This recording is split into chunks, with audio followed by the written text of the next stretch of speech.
Kib's sister. Yeah. You'd rather talk to her. I was trying to yeah, I've seen some call flooding stuff.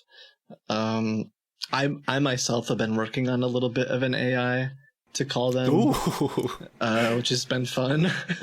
I've only really shown that on Twitch though, not much on YouTube, but so I think it'll become a thing. That leads to a question I really wanted to ask you. You do a lot of like additional work around the scam baiting. You've got a little bot that tries to automatically call them and all these tools that we were talking about. What do you think is your best payoff? So like a tool working or a prank succeeding, what do you think is like one of your biggest successes in this? Success in terms of the YouTube channel, or like in what? How do you define success? Yeah. Let's spend 30 minutes talking about success. I would say more a particular moment where something worked perfectly, where it really all came together. I mean, there's definitely, I think there's two things that come to mind. One is if I spend a day with a scammer, I get their bank account information and then I redeem a gift card and they lose their mind, like they're freaking out and screaming. It kind of is the classic, I checked everything off the box, you know, I wasted their day. I got some information to send to like fraud people and now they're mad. But then on the tool side, like the AI side, I think I've been excited working on it because it's sort of like cloning myself, you know, if I had 8 of these bots running all day taking phone calls and I could waste time all day, right? It would just be, the numbers add up a lot quicker than. So in that regard, the success so far, there's been moments where I've had the bot, and mind you, right now it's using the Amazon Polly, which is the like Streamlabs text to speech, you know, that classic like Soda Poppins voice and all that stuff. Yeah, the donation readers, right? The donation readers, yeah. Right now it's using those voices. And if it spends 15 minutes with a scammer, I'm like a giddy little, you know, I'm having a field day because it's so bad. It sounds so fake, and yet the scammers talk to it. So that's a success, I guess. Like I said, I love the idea of wasting scammers' time. Like it's just it's the best element of it, because obviously if scammers just constantly get their time wasted, I think it would lead to scammers not being interested in scamming anymore. Obviously, maybe they'd find better uses of their time, I would hope, and so there'd be less scams in the world.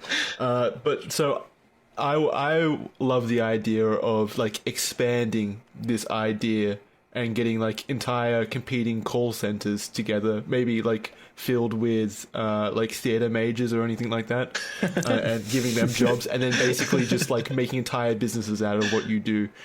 Set up a counter call center. I've thought about that a little bit. I think it would be fantastic because theater major students obviously need jobs as well, so this is a good idea for them. It creates jobs. Australia over here, the current government just got elected 2 days ago. They've pledged to create like anti-scam divisions in our law enforcement and stuff like that. So you know that they're interested, and I imagine they'll put some money towards my idea if I take it to them, to my local representative down the road. Yeah. Hey, this excuse should be built me. into every phone. Right? Like when you get a call, Alexa should be like, "Hey, this looks like a spam call. Want me to fuck with them?" And then you say, "Yes, Alexa, go." Oh god, that'd be so nice. They kind of do. I forgot the name of the app. There is some app out there that does something. I've got that. Like that. If you have a Google Fi phone, like one made by Google, and you're on Google Fi, they will have a assistant, like an automated assistant. If the number looks suspicious, they'll answer it for you, and they'll be like, "Hi, tell us why you're calling," and this and this. And if they are either a robocall or don't give a good answer, they'll just like not even connect the call through. It won't even ring your phone. I've had that on for like 2 years now, and it is the most useful fucking thing on my phone. I'm not like that much of a conspiracy theorist, so sorry if this sounds like it is, but I do think that some of these phone companies or internet service providers, whatever you want to call it, could be doing more. And it's kind of like why aren't you? So a good example would be, and I know YouTube is massive, but I'm willing to bet that right now, if you were to type in something like Elon Musk live stream or Elon Musk Bitcoin, you guys have probably seen this. Oh, yeah. There's like they're dozens everywhere. of, yeah. Oh, And it's not yeah, absolutely. hard to get rid of these, right? Like it's No. not complicated. I must admit something. People do the Elon thing on Twitch, and they jump thanks to viewbotting to like the top 3 channels in just chatting, and they're there for a while. What is the I've never scam? seen I it feel on like Twitch. what is a scam though? I feel like everyone It's knows. crypto. It's just Yeah. it's a crypto address. Like send your crypto Yeah. here, and I'll double it. And it's Elon Musk clips. Yeah, they play the Elon clips and they put the title like Elon crypto giveaway for charity Yeah. or something like that. And they have the address and it says, if you give this much, we'll double it. But they just keep what you give them. That's such an old scam though. You see that all the time on Twitter in general. It's Yeah, but reminds me of the fact, like- RuneScape double your items type. Yeah. Yep, the classics. You brought I up fell for RuneScape, now those. Charlie Just can for, join in. It's a RuneScape scam, but for libertarian Bitcoiners, yeah. And it's so... I don't think it is a conspiracy theory. I think you're completely right. I think they could clamp down on this fucking garbage. It's like YouTube and the awful comments section. Like, I'm sorry, bro. Yeah. You're owned by Google, one of the biggest tech companies in the history of our species. I do not believe you when you say that you can't do anything against a comment that says, hey, you want to see my nudes? Go to myflatass.com/exe or whatever. Right. Like, come on. Kaya, why are you making How many fun times of me? is Kaya gonna Bullshit. fall for this? Right. I have a guy Like, come right on. now on my WhatsApp, like I have a fake WhatsApp account who's he's pretending to be me in my YouTube comment section.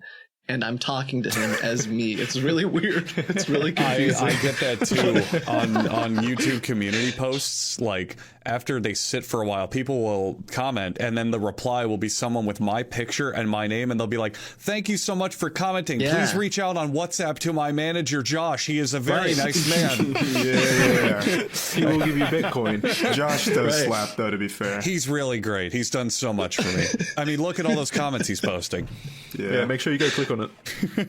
But it's not hard to, I don't feel like it's hard to solve that. Like it must be so straightforward. And like you said, these are what are they, $1 trillion companies, I think, They're huge. at Yeah. this point. Amazon is, yeah. And Amazon, Apple, I mean, Google, they have no excuse. None. You're a tech company. You invented this shit. You're toying with AI. These companies aren't known for Exactly. spending money on things that they don't expect to make money out of. Sure. Like, Yeah. what is the benefit to them for doing that? Yeah, but what is the benefit of like, okay, you go on these websites and sometimes you are befuddled by the fucking decisions they make. Like now on YouTube, every video that's shorter than a minute is automatically a short, so you no longer get the little bar that you can scrub the video with. Like, what the fuck? Why? I didn't know that. Can't you I like didn't do know that something either. fucking useful?